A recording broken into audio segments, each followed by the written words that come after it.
I know that I first became certified in 2019, and I was a member before that so that I could get to the point of being able to access the resources that HCCA has with the Compliance Certification Board so that I could get my certification in healthcare compliance. And I'm actually trying to remember how many years before that I was a member, and I don't know if I can find that on the website, but I've been a member, I would say at least 5 years. My role is healthcare compliance and working with palliative care and hospice organizations, and I wanted to make sure that I was staying abreast of things beyond the Medicare world.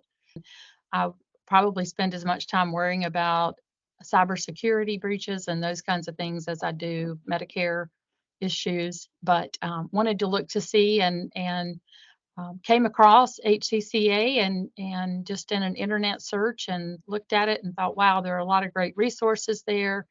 And so I decided to become a member, paying for that out of my pocket. It wasn't something my company did. It was something that I felt was important to do to make sure I had access to a broad range of resources. Well, I really like the education that's offered. It's a variety. There are some things that are on demand, but I pay attention to upcoming webinars, but then also the broader conferences. I actually went when I was working on my certification, actually went to one of the academies and spent several days there doing that, and then concluded with taking the exam to become certified.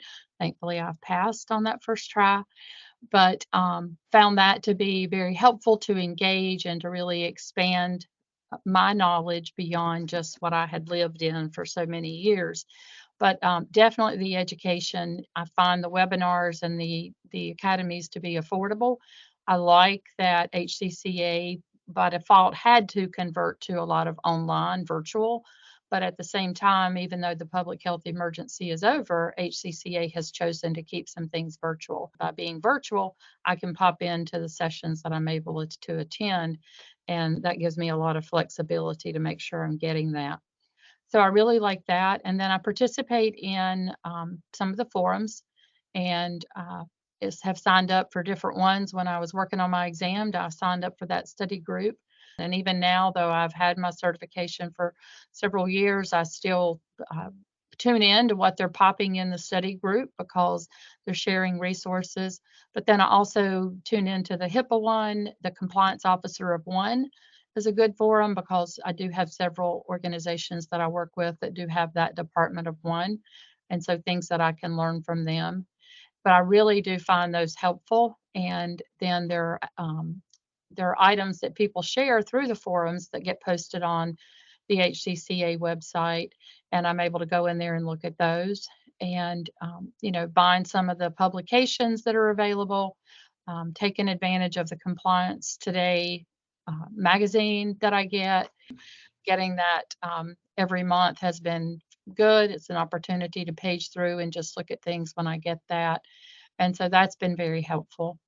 And then, of course, with the education, I'm able to get the CEU credit, and that helps me to maintain my certification so that I'm able to keep that renewed. Well, I think the education may be underutilized, although it's hard sometimes for me to know who's there.